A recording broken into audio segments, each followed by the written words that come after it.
ಸ್ನೇಹಜೀವಿ ರಾಜು ಪೇಜೊಳ್ಳಿ ಬಳಗ ಹಾಗೂ ಮಾಜಿ ಸೈನಿಕ ರಾಜು ಪೇಜೊಳ್ಳಿ ಅವರ ಆಯೋಜನೆಯಲ್ಲಿ ಅಂತಾರಾಷ್ಟ್ರೀಯ ಜಂಗಿ ಕುಸ್ತಿ ಪಂದ್ಯಾವಳಿಗಳು ನಡೆದಿದೆ. ಉತ್ತರ ಕರ್ನಾಟಕ ಜಿಲ್ಲೆ ಹಳಿಯಾಳ ತಾಲೂಕಿನಲ್ಲಿ ಭಾನುವಾರ ನಡೆದಿತ್ತು. ಕಳೆದ ಭಾನುವಾರ ತಡರಾತ್ರಿಯವರೆಗೂ ಕೂಡ ಯಶಸ್ವಿಯಾಗಿ ನಡೆದಿದೆ ಈ ಒಂದು ಜಂಗಿ ಕುಸ್ತಿಯ ಪಂದ್ಯಾವಳಿ.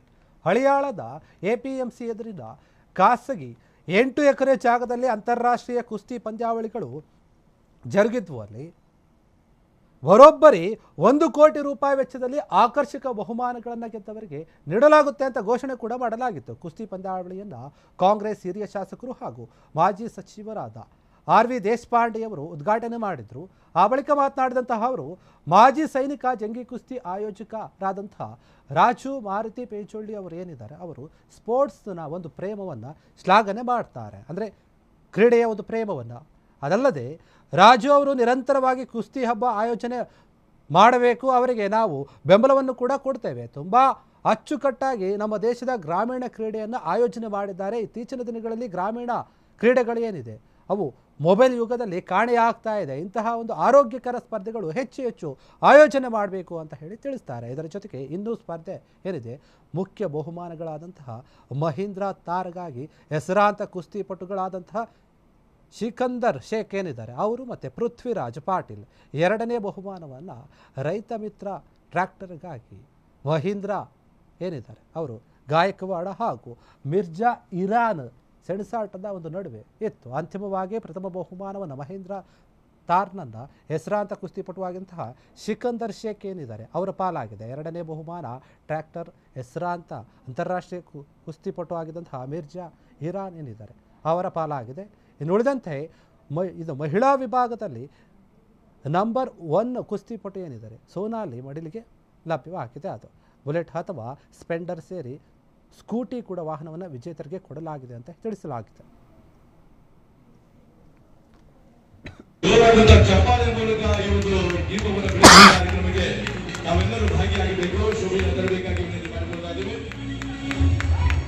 ಈ ಒಂದು ದೀಪವನ್ನು ಬೆಳಗಿಸುವಂತಹ ಬೆಳಕು ನಮ್ಮ ಜೀವನದಲ್ಲಿ ಉತ್ತಮವಾದ ಆರೋಗ್ಯದ ಬೆಳಕಾಗಿರಲಿ, ಸಮಾಜದ ಅಭಿವೃದ್ಧಿಯ ಬೆಳಕಾಗಿರಲಿ, ಕ್ರೀಡೆಯನ್ನು ಬೆಳೆಸುವಂತಹ ಬೆಳಕಾಗಿರಲಿ, ನಮ್ಮನ್ನು ನಾವು ಗುರುತಿಸಿಕೊಳ್ಳುವಂತಹ ಬೆಳಕಾಗಿರಲಿ, ಸಮಾಜದಲ್ಲಿ ಅಂಕುಡೊಂಕುಗಳನ್ನು ತಿದ್ದುವಂತಹ ಬೆಳಕಾಗಿರಲಿ, ಸಮಾಜದಲ್ಲಿ ಸಾಧನೆಯ ಪ್ರಕೃತಿಯ ಬೆಳಕಾಗಿರಲಿ, ನಮ್ಮ ದಿವ್ಯ ಅಮೃತ ಹಸ್ತದಿಂದ ದೀಪವನ್ನು ಬೆಳಗಿಸಿರುವಂತಹ ಪರಮ ಪೂಜ್ಯರಾಗಿರುವಂತಹ ಮರಾಠ ಸಮಾಜದ ಶ್ರೀಗಳು ಹಾಗೂ ಸದ್ಗುರುವಾಗಿರುವಂತಹ ಮಂಜುನಾಥ ಸ್ವಾಮಿಗಳ ಪರಮ ಪೂಜ್ಯರಿಗೂ ಹಾಗೂ ಶ್ರೀಗಳಿಗೂ ಹಾಗೂ ನಮ್ಮ ಈ ಭಾಗದ ಜನಪ್ರಿಯ ಶಾಸಕರಾಗಿರುವಂತಹ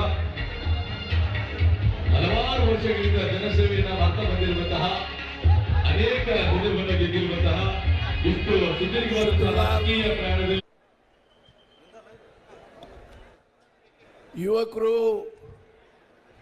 ಸರ್ ಅನೌನ್ಸರ್ ಸರ್ 2 ಮಿನಿಟ್ ಅಂತ ಹೇಳಿ 2 ಮಿನಿಟ್ ಇದ್ರೆ 2 ನಿಮಿಷ ತಡಿ. ಪೂಜ್ಯ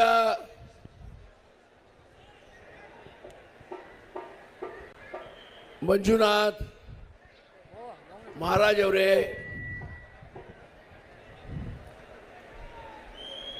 ಈ ಕ್ರೀಡೆಯ ಸೂತ್ರಧಾರರು, ಯುವಕರು, ಕ್ರೀಡೆಗೆ ಉತ್ತೇಜನ, ಒಂದು ಪುರಾತನ ಕ್ರೀಡೆ, ರೈತರ ಕ್ರೀಡೆ, ಹಳ್ಳಿ ಜನರ ಕ್ರೀಡೆ. ಶ್ರೀ ರಾಜು ಮಾರುತಿ ಪೇಜೊಳ್ಳಿ ಅವರೇ, ಶ್ರೀ ಕೆ.ಆರ್. ರಮೇಶ್ ಅವರೇ, ಎಂ.ಸಿ. ಹಿರೇಮಠ್ ಅವರೇ, ಪೈಲ್ವಾನ್ ಆದಂತಹ ಗೌರವಾನ್ವಿತ ಶಂಕರ ಅಷ್ಟೇಕರ್ ಅವರೇ ಮತ್ತು ವೇದಿಕೆ ಮೇಲೆ ಕೂತ ಗಣ್ಯರೇ, ನಿಜವಾಗಿ ಹಳ್ಯಾಳ್ ತಾಲೂಕಿನ ಕುಸ್ತಿ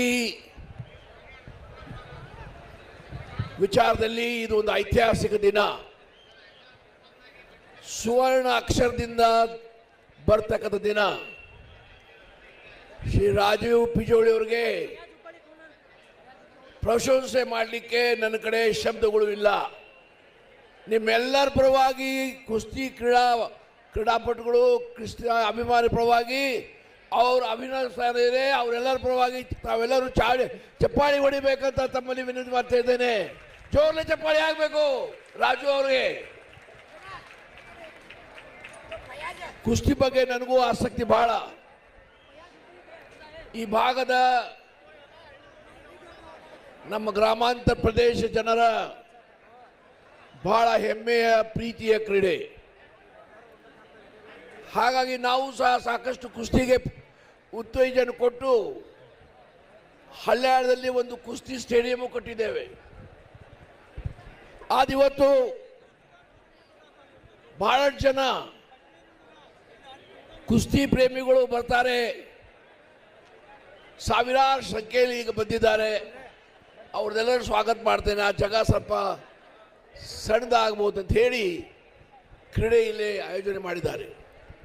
ಆದರೆ ಇದು ಬಹಳ ಶಿಸ್ತುಬದ್ಧವಾಗಿ ಯಾವ ಪ್ರಕಾರ ಈ ಕುಸ್ತಿ ಕ್ರೀಡೆ ಮಾಡಬೇಕು ಆ ಪ್ರಕಾರ ರಾಜು ಅವರು ಅವ್ರ ಪೂಜ್ಯ ತಂದೆಯವರಾದಂತಹ ಮಾರುತಿ ಪಿಜೋಳೆ ಮತ್ತು ಇತರ ಆಶೀರ್ವಾದದಿಂದ ಎಲ್ಲರ ಸಹಕಾರದಿಂದ ಕ್ಷಣ ಕ್ಷಣದ ಸುದ್ದಿಗಳಿಗಾಗಿ ಫ್ರೀಡಂ ಟಿವಿ ಸಬ್ಸ್ಕ್ರೈಬ್ ಮಾಡಿ, ಲೈಕ್ ಮಾಡಿ ಹಾಗೂ ಫಾಲೋ ಮಾಡಿ. ಹೊಸ ಸುದ್ದಿಗಳ ನೋಟಿಫಿಕೇಶನ್ಗಾಗಿ ಬೆಲ್ ಐಕಾನ್ ಮೇಲೆ ಕ್ಲಿಕ್ ಮಾಡಿ.